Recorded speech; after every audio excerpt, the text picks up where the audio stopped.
जय हिंद साथियों, आप सभी का स्वागत है सेंटर फॉर एम्बिशन में। I am Anshul Sharma, your faculty and mentor. अगर आप इंडिया के नॉर्थ पार्ट में रहते हैं, if you resided in the northern part of the Indian सब कॉन्टिनेंट, तो आपने अभी तक गर्मी का प्रकोप तो झेल ही लिया होगा। और इसी के चलते 16th फाइनेंस कमीशन ने रिकमेंड दी है कि जो हीट वेव्स हैं उन्हें एक नेशनल डिजास्टर घोषित कर देना चाहिए। क्यों करना चाहिए, आखिर जरूरत क्या पड़ी, इससे रिलेटेड क्या न्यूज है, आज के इस सेशन में हम इसी चीज में डेल्व डाउन करेंगे। तो आइए शुरू करते हैं। इंडिया का जो कूलिंग एक्शन प्लान है उसको समझने की कोशिश करेंगे, और कूलिंग डॉक्ट्रिन इसे नाम दिया जा रहा है by the 16th finance commission. तो अगर मैं यहां पर बात करूं, अगर हम सीधे मुद्दे पर चले, if we decide it, 16th finance commission, 16th finance commission ने कहा है कि जो हीट वेव्स हैं, specially in north India, heat waves, इन्हें कैटेगराइज कर देना चाहिए नेशनल डिजास्टर की तरह। नेशनल डिजास्टर, नेचुरल डिजास्टर है वही, नेशनल लेवल पर अगर इसे घोषित किया जाए तो इसे नेशनल डिजास्टर बोलते हैं। यहां पर ये 16th फाइनेंस कमीशन जो है ऐसा कह रहा है, अगर नेशनल डिजास्टर इस चीज को घोषित कर दिया जाएगा, देन क्या लिंक है दोनों चीजों में? 16th फाइनेंस कमीशन क्यों हीट वेव्स की बात कर रहा है?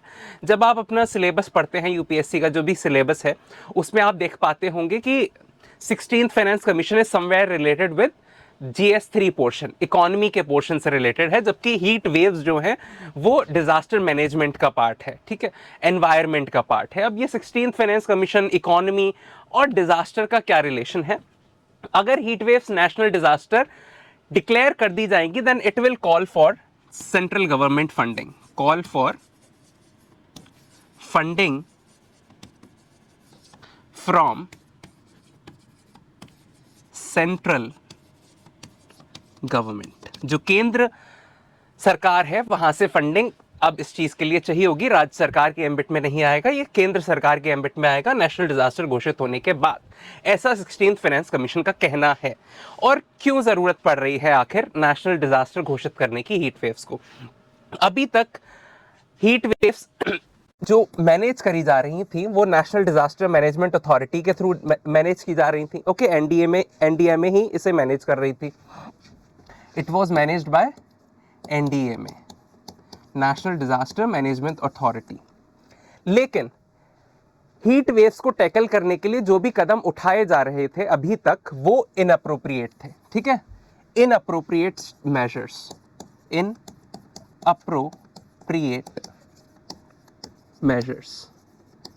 इनअप्रोप्रिएट मेजर्स लिए जा रहे थे। इसलिए 16th फाइनेंस कमीशन का कहना है कि हमें इसके लिए स्पेशल फंडिंग की जरूरत होगी सेंट्रल गवर्नमेंट से। तो 16th फाइनेंस कमीशन ने ये इस चीज को रिकमेंड किया है, और इस चीज को यहां पर नाम दिया जा रहा है कूलिंग डॉक्ट्रिन। क्या बोल रहे हैं इस चीज को? We are calling it as cooling doctrine. This is termed as cooling doctrine. यही आज के न्यूज़पेपर में था, this was in today's newspaper as well. Cooling doctrine की यहां पर बात करी गई है। कूलिंग डॉक्ट्रिन, अगर हम इफ वी अंडरस्टैंड कि किस तरह से न्यूज़पेपर को टैकल किया जाता है, किस तरह से इसे पढ़ा जाता है, तो वो भी चीज़ आज के लेक्चर में हम सीखने वाले हैं। Access to safe indoor temperature must be public health entitlement. Safe temperature, ऐसा टेम्परेचर ना तो जिस टेम्परेचर में आपको बहुत ज़्यादा आपकी स्किन पर ऐसा ना लगे कि आग में आप बैठे हुए हैं, और ना ही बहुत ज़्यादा ठंड महसूस हो। तो जो इंडोर टेम्परेचर है, सेफ इंडोर टेम्परेचर्स को अचीव करना, ये एक पब्लिक हेल्थ एंटाइटलमेंट है, ये एक फंडामेंटल राइट है। क्या है? Fundamental right. So this is, अगर हम इस चीज की बात करें कूलिंग डॉक्ट्रिन की, तो कूलिंग डॉक्ट्रिन कहता है access to safe indoor temperatures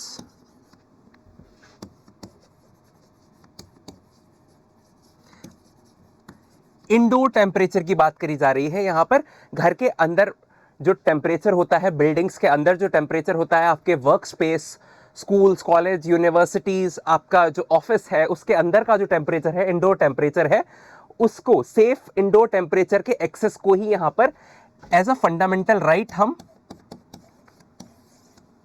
घोषित करने की बात कर रहे हैं कि सेफ इंडोर टेम्परेचर भी एक फंडामेंटल राइट होना चाहिए। This is what is going, it is being talked about in this article. Over the past decades, India's response to extreme heat has settled into a familiar choreography. Summer comes and the National Disaster Management Authority regularity it's tally of rising preparedness. ठीक है, जैसे ही गर्मियां आती हैं, यहाँ पर इस article में कहा जा रहा है जैसे गर्मियां आती हैं और अब पिछले कुछ दशकों से गर्मी जो है वो हर दशक में बढ़ती जा रही है और हर साल हम देखते हैं कि अगला जो आने वाला जो वर्ष होता है वो पिछले वर्ष से हीट अप होता है, ज़्यादा टेम्परेचर वाला वर्ष होता है। उसी के मद्देनज़र रखते हुए समर्स में जो एनडीएमए है, नेशनल डिजास्टर मैनेजमेंट अथॉरिटी है, वो अपने डेटा के साथ तैयार हो जाता है ताकि अपने इस चीज़ को प्रिपेयर करके रखा जाए कि किस तरह से हीट वेव्स को टैकल किया जाए, क्योंकि ये चीज़ देखी जाती है जब एक्सट्रीम हीट वेव्स होती हैं वहाँ पर मृत्यु भी होती है। It causes loss of human capital, वहाँ से ह्यूमन कैपिटल की लॉस भी हो जाती है, लोगों की मौत भी हो जाती है। दैट्स वाई एनडीएमए इस चीज़ को देखता है। बट अभी तक जो हीट वेव्स हैं वो नेशनल डिजास्टर नहीं है। Mind this thing very clearly, अभी तक नेशनल डिजास्टर नहीं है हीट वेव्स। लेकिन स्टिल कौन इसका एम्बिट देखता है, किसके अंडर आती हैं heat waves? Then it comes under national disaster management authority. अब 16th फाइनेंस कमीशन, 16वां वित्त आयोग, इसमें और ज्यादा एड ऑन करता है 16th फाइनेंस कमीशन, जो कि हम ऑलरेडी डिस्कस कर चुके हैं। has gone further recommending the heat waves be notified as national disaster, कि हीट वेव्स को हम क्या कर दें भाई, हीट वेव्स को अब समय आ गया है नेशनल डिजास्टर घोषित करने का, क्योंकि अब जो हीट वेव चलती है, जो लू चलती है नॉर्थ इंडिया में, वो लू अब अनबियरेबल हो चुकी है। A designation that would unbolt the door to dedicated central funding. क्या होगा अगर इसे एक नेशनल डिजास्टर घोषित कर दिया जाएगा? सेंट्रल गवर्नमेंट की इसे फंडिंग मिल जाएगी, सेंट्रल गवर्नमेंट अब इसे फंड कर सकती है। अभी तक अगर हीट वेव से कुछ हो रहा था हीट वेव से कोई नुकसान पहुंच रहा था, किसी की मौत हो रही थी, तो वो एम्बिट आता था राज्य सरकार के अंदर, स्टेट गवर्नमेंट के अंदर, वहां से सहायता दी जाती थी और स्टेट गवर्नमेंट्स की रिस्पॉन्सिबिलिटीज होती थी। लेकिन अब अगर इसे नेशनल डिजास्टर घोषित कर दिया जाएगा तो यहां से सेंट्रल फंडिंग के जो रास्ते हैं, जो दरवाजे हैं, वो खुल जाएंगे। ठीक है, अब आगे देखते हैं क्या लिखा हुआ है। But the heat action plan as currently conceived has reached the limits of what it can do. अभी तक जो हम एक्शन प्लान फॉलो कर रहे हैं, आपने यहां पर देखा होगा India cooling action plan, ICAP, जो अभी तक हम फॉलो कर रहे हैं, this action plan what it has limits, इसमें कुछ कमियां हैं जो कि फुलफिल नहीं हो पा रही हैं, तभी साल दर साल टेम्परेचर राइज जो हो रहा है वो बहुत ज्यादा हो रहा है। इवन 2026 के स्टार्टिंग में, अप्रैल में ही हमने ये देखा था कि दुनिया के सबसे गर्म शहरों में इंडिया के 10 शहर शामिल थे। ठीक है, Even the NDMA concedes that the quality of these plans is uneven. NDMA खुद कहता है कि ये जो एक्शन प्लान हमने बनाए हैं, इनकी जो प्लानिंग है वो अनइवन है। ठीक है, बहुत सारी लिमिटेशंस हैं यहाँ से, और सबसे बड़ी कमी ये है कि हमने जो एक्शन प्लान बनाए हैं अब तक, वो सारे नेशनल प्लान या तो हमने किसी वेस्ट की कंट्री से फॉलो किए हैं या फिर किसी साउथ ईस्ट एशिया की कंट्री से फॉलो किए हैं, या तो हमने चाइना से फॉलो किया है, या फिर हमने ब्रिटेन से फॉलो किया है, या ब्राजील से फॉलो किया है। हमारे अपने ओरिजिनल एक्शन प्लान्स नहीं है। These are the action plan जो कि हमने कहीं ना कहीं किसी दूसरे देश से हमने बोरो किए हुए हैं, और वहां उन कंट्रीज के टेम्परेचर में और इंडिया के टेम्परेचर में जमीन आसमान का अंतर होता है, और इसीलिए इंडिया को एक यूनिक सोल्यूशन की जरूरत है। किसी देश से हम कॉपी पेस्ट नहीं कर सकते हैं। ठीक है, where implementation happens at all, it leans heavily on short term palliatives such as water use. हाँ, क्या एक्शन प्लान में हम क्या करते हैं? हम शॉर्ट टर्म सोल्यूशन ढूंढते हैं, छोटे सोल्यूशन, शॉर्टकट्स ढूंढते हैं, और हम अपने जो जनरेशन है, बच्चे हैं, स्टूडेंट्स हैं, उनको बोलते हैं शॉर्टकट्स नहीं अपनाने हैं। लेकिन यहाँ पर अथॉरिटीज क्या कह रही हैं? हम अपने एक्शन प्लान में ही शॉर्टकट्स ढूंढ रहे हैं। हम क्या करते हैं?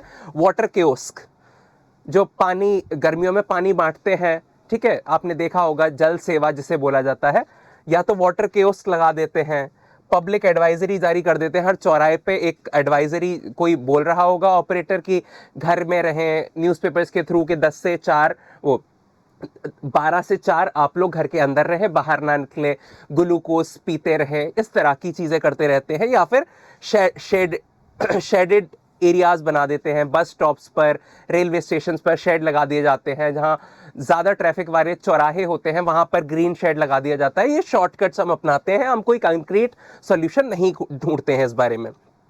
While these measures save lives at the migrants, ठीक है, margins, they are not alter the underlying exposure of the tens of millions of Indians who work, accumulate, sleep in conditions that are becoming the most clinical and biologically untenable। यहाँ पर ये बोला जा रहा है ये उन लोगों के लिए तो काम कर जाएगा जो थोड़े समय के लिए घर से बाहर निकल रहे हैं दोपहर में। फॉर एग्जाम्पल, मुझे अपने स्टूडियो आने में लेट्स सपोज 20 से 30 मिनट लगते हैं। अब वो 20 से 30 मिनट ज़्यादा अनबियरेबल टास्क नहीं है। I come by my own vehicle और मैं आ जाता हूँ, I come with all the gears, helmet वगैरह पहनकर, तो मुझे उस चीज़ को ज़्यादा नुकसान नहीं होगा। लेकिन थिंक, जिनको पूरा दिन उस गर्मी में काम करना है, उस धूप में काम करना है, सुबह के 9-10 बजे से लेकर शाम के 5-6 बजे तक, जिन लोगों को खुले में ही काम करना है, फील्ड वर्क करना है, सेल्स की जॉब है, इस तरह की जॉब है, उन लोगों के लिए ये क्लिनिकल और बायोलॉजिकल कंसर्न है। ये कंसर्न ऐसा है जो बहुत सारे डिजीजेस को और इवन जानलेवा भी साबित हो सकता है, ऐसा इस आर्टिकल में कहा जा रहा है।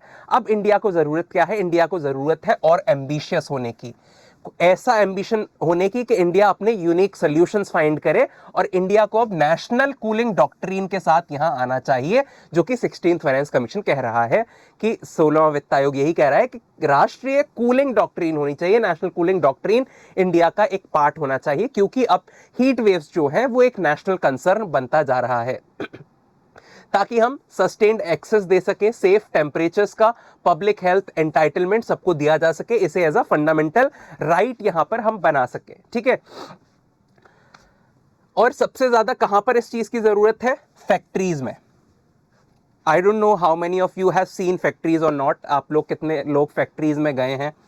फैक्ट्रीज में वहां पर इवन कूलर्स भी नहीं होते हैं, फैंस भी नहीं होते हैं, वो लोग फर्नेस के सामने बहुत लंबे समय तक काम कर रहे होते हैं, असेंबली लाइंस होती हैं, बहुत गर्मी होती है, these are not AC jobs. ठीक है, एसी जॉब्स नहीं होती हैं। हम अपने ऑफिसेज में बैठकर, स्टूडियोज में बैठकर तो एसी में रिकॉर्डिंग्स कर लेते हैं, काम कर लेते हैं। सपोज हम इस तरह की चीजें एसी रूम्स में बैठकर हम ऑफिस डेस्क जॉब कर सकते हैं, लेकिन फैक्ट्री जो है एक डेस्क जॉब नहीं है, एसी वाली जॉब नहीं है। यहाँ पर उस व्यक्ति को सुबह से शाम तक, इवनिंग शिफ्ट वाले को भी कहीं ना कहीं बहुत तेज गर्मी और टेम्परेचर्स का सामना करना पड़ता है। वेयर हाउसेस जहां पर आपका सामान रखा रहता है, फ्लिपकार्ट, अमेजोन से आप जो सामान ऑर्डर करते हैं, ब्लिंकिट, ठीक है, फ्लिपकार्ट मिनट्स, ये सारे वेयर हाउसेज होते हैं, वहां एसी नहीं होते हैं। कमर्शियल किचन्स में तो एसी होता ही नहीं है ना। You can see it by yourself, आप अपने घर की किचन में ही देखिएगा, जब आपकी मदर या फादर या मेड कभी किचन में काम कर रहे होते हैं, या आप खुद किचन में जब आप काम कर रहे होते हैं, गर्मियों में कितना अनबियरेबल हो जाता है खाना बनाना। ठीक है, डिलीवरी हब्स, ये सारी चीजें यहाँ पर एक ऑनेस्ट रिव्यू की जरूरत है, और एक इंस्पेक्शन होना चाहिए टाइम टू टाइम कि जो डॉक्ट्रिन हम बनाएंगे वो डॉक्ट्रिन का इंप्लीमेंटेशन यहाँ पे होना चाहिए।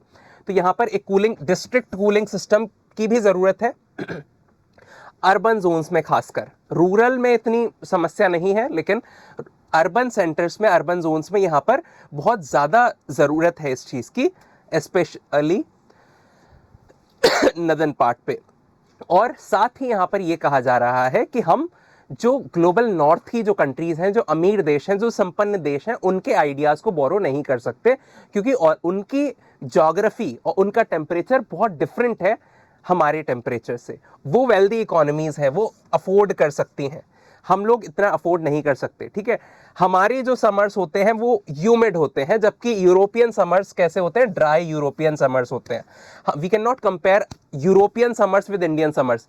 यूरोप के समर्स को इंडिया के समर्स के साथ कंपेयर नहीं किया जा सकता, ऐसा यहाँ पर कहा जा रहा है। एग्जिस्टिंग कूलिंग लिटरेचर जो भी अवेलेबल है उसे रिव्यू करने की जरूरत है, और एक नए वेस्टर्न स्टाइल से हटकर एक यूनिक इंडिया कूलिंग डॉक्ट्रिन यहां पर लाने की जरूरत है। सबसे ज्यादा अर्बन इलाकों में इस चीज की जरूरत है, जैसा आप पढ़ चुके होंगे, urban heat island effect, heat dome effect जो हो जाता है, ठीक है, इस तरह के जो इफेक्ट हैं जो अर्बन सेंटर्स को बहुत ज़्यादा हीट के से बहुत ज़्यादा ही वल्नरेबल बना देते हैं, इस तरह की यहाँ पे मांग करी जा रही है। तो अभी तक क्या चीज़ क्या है जो अभी एक्शन में है? तो अभी करेंटली हम India cooling action plan ICAP में काम कर रहे हैं, ठीक है। ये गवर्नमेंट ऑफ इंडिया का इनिशिएटिव है, पहला कॉम्प्रिहेंसिव कूलिंग एक्शन प्लान है जो कि 2019 में लॉन्च किया गया था, ठीक है, 2019 में लॉन्च किया गया था, मार्च 2019 में। और यहां पर हमने 20 इयर्स का विजन देखा था, 20 साल का हमने एक विजन बनाया था, और इस 20 साल के विजन के कुछ सालों में ही हमें ये आभास हो गया है कि हीट वेव्स जो हैं वो 20 इयर्स का हम इतना लंबा प्लान नहीं बना सकते, हमें एक टेंजिबल प्लान बनाने की ज़रूरत है। क्या क्या इसके एस्पेक्ट थे जो हमारा नेशनल एक्शन प्लान है? उसमें हमने कूलिंग की डिमांड्स को रिड्यूस करने की बात यहाँ पर करी गई है कि जो कूलेंट्स होते हैं उनकी डिमांड यहाँ पर कम करी जाए, रेफ्रिजरेंट्स की डिमांड कम करी जाए, और बेटर टेक्नोलॉजी ऑप्शंस यहाँ पर बनाए जाए, ठीक है। ये सारी चीज़ें यहाँ पर बनाई गई हैं, सोशो इकोनॉमिक बेनिफिट्स लोगों को मिले, एनवायरमेंटल बेनिफिट्स मिले, इस तरह की बात यहाँ पर करी गई थी नेशनल एक्शन प्लान से, ठीक है। इसमें बहुत सारे थिंक टैंक्स, मिनिस्ट्रीज इन्वॉल्व हैं। कौन कौन सी जो मुख्य बातें हैं इस एक्शन प्लान को लेकर? स्पेस कूलिंग एंड बिल्डिंग्स, जो भी बिल्डिंग्स हैं उनमें स्पेस कूलिंग होनी चाहिए, कंजस्टेड बिल्डिंग्स नहीं होनी चाहिए। बिल्डिंग जब डिज़ाइन होगी तो उसमें स्पेशियस होना चाहिए, एयर कंडीशनिंग टेक्नोलॉजी को यूज़ करना है, और उस वाली टेक्नोलॉजी को यूज़ नहीं करना है जो कि एनवायरनमेंट को डैमेज कर रही है, ओजोन लेयर को डिप्लीट कर रही है, ठीक है। कोल्ड चेन और रेफ्रिजरेशन बनाना है हमें। ट्रांसपोर्ट में एयर कंडीशन, लोग जब एक जगह से दूसरी जगह ट्रैवल करते हैं, ठीक है, talk now think about the drivers जो बहुत लंबा रास्ता तय करते हैं और गर्मियों में भी तय करते हैं, तो उनके लिए एक ट्रांसपोर्ट एयर कंडीशनिंग सिस्टम भी होना चाहिए, ठीक है। सर्विसिंग सेक्टर के लिए बहुत ज़्यादा ज़रूरी है, और सबसे ज़्यादा ज़रूरी है हमारा इसमें रिसर्च एंड डेवलपमेंट को लेकर ध्यान देना, ठीक है। India which is lacking in research and development needs to look at that. 2037-38 तक का हमारा ये प्लान था, ठीक है। क्या क्या इसमें गोल्स अचीव करने थे? कूलिंग की डिमांड हमें 20 से 25% तक रिड्यूस करनी थी, ठीक है। हालांकि अब इसमें चेंज हो सकता है डिपेंडिंग अपॉन कि 16th फाइनेंस कमीशन की जो रिपोर्ट है, जो रिकमेंडेशंस हैं, क्या वो केंद्र सरकार मानती है, पार्लियामेंट मानती है, और उसके लिए कोई एक हमारा लॉ पास होगा, या कैबिनेट अप्रूवल के साथ कोई एग्जीक्यूटिव प्लान यहाँ पर सामने आएगा, उस चीज़ को देखने वाली बात है, ठीक है। रिसर्च होना चाहिए, रेफ्रिजरेंट डिमांड, जो चीज़ें हमने देख ली हैं, ट्रेनिंग और कूलिंग एनर्जी की डिमांड्स को यहाँ पर रिड्यूस करने की बात करी जा रही है।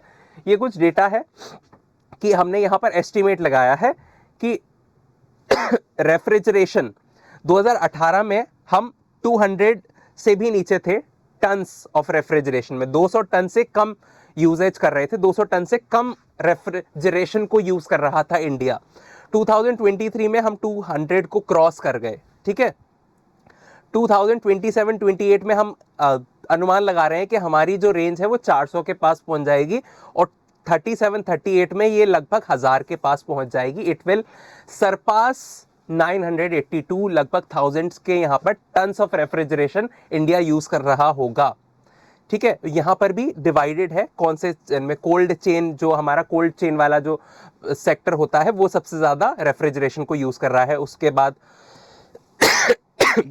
सॉरी, स्पेस कूलिंग की बात करी जा रही है, फिर नॉर्मल जो रेफ्रिजरेशन हम घर में यूज़ करते हैं, ये सारी चीज़ें डेटा यहाँ पर दिया हुआ है। लेकिन ये चेंज होने की बहुत सारी पॉसिबिलिटीज़ हैं, क्योंकि अब 16th फाइनेंस कमीशन की यहाँ पर रिकमेंडेशंस को मानने के चांसेस हैं, बहुत स्ट्रॉन्ग चांसेस है, ठीक है। ये भी वही चीज़ है कि सबसे ज़्यादा जो, हाँ, यहाँ पे आपका प्रीलिम्स का एक पोटेंशियल क्वेश्चन बन सकता है कि जो एनर्जी रिक्वायरमेंट है कूलिंग की, सबसे ज़्यादा किस सेक्टर में है? तो सबसे ज़्यादा हम बात करें कोल्ड चेन में है, कोल्ड चेन में सबसे ज़्यादा रेफ्रिजरेशन रिक्वायरमेंट्स है। उसके बाद हम बात करेंगे this yellow line, space cooling, buildings में जो स्पेस कूलिंग्स होती हैं, ठीक है, space कूलिंग्स।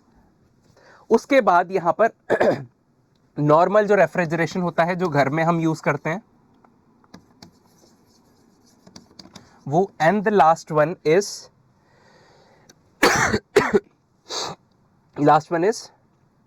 Energy supply, energy supply. तो ये यहाँ पर इस तरह से प्रीलिम्स का क्वेश्चन बन सकता है क्रोनोलॉजिकल अरेंजमेंट में। तो आपको यहाँ पर याद रखना है सबसे ज्यादा कोल्ड चेन, उसके बाद स्पेस कूलिंग एंड रेफ्रिजरेशन, 3 आप याद रख सकते हैं। प्रीलिम्स में पोटेंशियल क्वेश्चन है।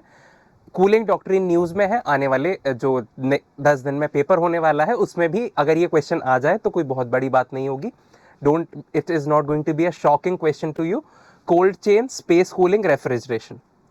ओके, प्रोग्रेस ऑन इम्प्लीमेंटेशन ये हमने ऑलरेडी देख लिया है, एक्शन इनिशिएट हो चुका है। लेकिन यहाँ पर ये जो चीज़ें हैं ये वेरी कर सकती हैं। जो चीज़ें इंपॉर्टेंट थी वो वी हैव ऑलरेडी डिस्कस्ड। ठीक है, this is same slide. Now जो अभी तक हमने आर्टिकल में पढ़ा है उससे रिलेटेड एक कुछ क्विक रिकैप है। 16th फाइनेंस कमीशन, 16वां वित्त आयोग, उसने रिकमेंड किया है कि हीट वेव्स को क्या बना दिया जाए, नेशनल डिजास्टर घोषित कर दिया जाए। क्यों? ताकि उसमें सेंट्रल फंडिंग, केंद्र सरकार की फंडिंग यहां पर मिल जाए। क्यों जरूरत पड़ी? क्योंकि करंट हीट एक्शन प्लान्स जो है अभी हमने जो देखे वो क्रिटिसाइज किए जा रहे हैं कि वो अनइवन है, बोरो किए गए हैं दूसरी कंट्रीज से, वो इंडिया स्पेसिफिक नहीं है। ठीक है, इमिटेटिव है, हमने यूरोप से कॉपी कर लिया है या हमने यूएसए से कॉपी कर लिया है, चाइना से कॉपी कर लिया है, और ये शॉर्ट टर्म के बेसिस पर है, शॉर्टकट्स है। ठीक है, जैसे कि वाटर क्यूस, जो नल लगे रहते हैं ठंडा पानी बांटने के लिए, जल सेवा जो होती है वो। तो जो प्रपोज नेशनल कूलिंग डॉक्ट्रीन है वो would mandate cooling standard for work places and promote India specific technology like passive cooling and district cooling system. तो जो नेशनल कूलिंग डॉक्ट्रीन होगा वो क्या करेगा, वो किस चीज पे ध्यान देगा, वो एक मैंडेट क्रिएट करेगा, एक कूलिंग स्टैंडर्ड बनाया जाएगा नेशनल लेवल पर। वो नेशनल लेवल फिर स्टेट लेवल पर कोऑर्डिनेट होगा, वो स्टेट लेवल वाला डिस्ट्रिक्ट लेवल पर कोऑर्डिनेट होगा। तो यहाँ पर हम टेक्नोलॉजी बनाएंगे जो कि डिस्ट्रिक्ट कूलिंग सिस्टम्स को और पैसिव कूलिंग सिस्टम्स को यहाँ पर बहुत ज़्यादा इफेक्टिव बनाएगी। जैसे एक बहुत अच्छा इनोवेशन हुआ था, अगर आपने इस चीज़ को देखा, अगर आपकी रुचि रहती है अपडेट रहने में, कि कोविड के टाइम पर एक बहुत इंपॉर्टेंट इंजीनियर्स ने एक टेक्नोलॉजी फाइंड करी थी, and that technology was mud AC, mud air conditioner. जो नॉर्मल एयर कंडीशनर्स हम घर में यूज़ करते हैं, अपने ऑफिस में यूज़ करते हैं, वो एयर कंडीशनर्स क्या होते हैं, those air conditioners are not eco friendly, environment friendly नहीं होते हैं। वो ज़्यादातर क्या करते हैं, उनमें से CFCs यूज़ करते हैं, HFCs यूज़ होते हैं, जिससे ओजोन लेयर डिप्लीशन होता है। उन्हीं चीज़ों को रोकने के लिए मड एयर कंडीशनर बनाया। और ये एसीज जो होते हैं, नॉर्मल जो एसीज हम यूज़ करते हैं इलेक्ट्रॉनिक वाले, ये हम फैक्ट्रीज में यूज़ नहीं कर सकते, ये हम वेयर हाउसेज में यूज़ नहीं कर सकते। लेकिन वो जो मड एयर कंडीशनर है, अगर आप इंटरेस्ट रखते हैं तो आप ये सर्च कीजिएगा यूट्यूब पर मड एयर कंडीशनर, और वहाँ पर इस चीज़ को समझिएगा वो उसका प्रोसेस क्या है। मड एयर कंडीशनर के थ्रू फैक्ट्रीज में, ओपन स्पेसेस में, वेयर हाउसेज में हम टेम्परेचर को 4 से 5 डिग्रीज तक रिड्यूस कर सकते हैं, and that is a big achievement. ठीक है, तो यहां पर इस तरह की जो पैसिव कूलिंग टेक्नोलॉजीज हैं, एसीज जो होते हैं या फ्रिज जो होते हैं, वो एक्टिव कूलिंग का पार्ट होते हैं। मड एयर कंडीशनर एक पैसिव कूलिंग का पार्ट है। Hope that's clear to you. अब एक क्वेश्चन सॉल्व कर लेते हैं। इस क्वेश्चन का आंसर आप लोग कमेंट सेक्शन में बताएंगे। As per the news, which constitutional body has recommended notifying heat wave as the national disaster? किस संवैधानिक बॉडी ने हीट वेव्स को नेशनल डिजास्टर घोषित करने की बात करी है? NITI Aayog, 16th finance commission, national disaster management authority, ministry of home affairs? Please mention the answer in the comment section. एक बार इस चीज को देख सकते हैं, किस संवैधानिक बॉडी ने, कॉन्स्टिट्यूशनल बॉडी ने हीट वेव्स को नेशनल डिजास्टर घोषित करने की बात कही है?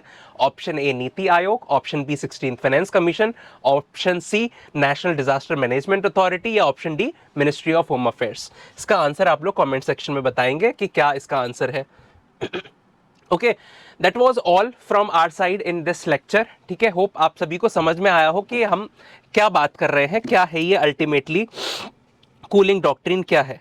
ठीक है, बट यहां पर एक चैलेंज ये भी है कि इंडिया जो है वो यूनिक है अपनी ज्योग्राफी को लेकर। आपने कोपन क्लासिफिकेशन पढ़ा होगा। कोपन क्लासिफिकेशन में आपने देखा होगा कि हर स्टेट में भी अलग क्षेत्र का अलग एक टेलर्ड सोल्यूशन की जरूरत है एनवायरमेंट, इस टेम्परेचर के प्रॉब्लम्स को डील करने के लिए। तो यहां पर देखना यह होगा, जब ये कूलिंग डॉक्ट्रिन जब कंक्रीट फॉर्म लेगा जब एग्जीक्यूटिव एक्शन में आएगा या फिर पार्लियामेंट में इसके ऊपर डिस्कशन होगा, तब क्या सॉल्यूशंस यहाँ पर आते हैं। अगर आपके पास कोई इनिशिएटिव, एक कोई यूनिक सॉल्यूशन है या आप कोई भी सजेशन देना चाहते हैं तो आप उसे कमेंट सेक्शन में जरूर लिखिएगा। That's how we can raise our voice also. So that's all from our side in today's class, everyone. Stay connected, stay tuned, keep learning, keep shining. Thank you so much. Jai Hind, Jai Bharat.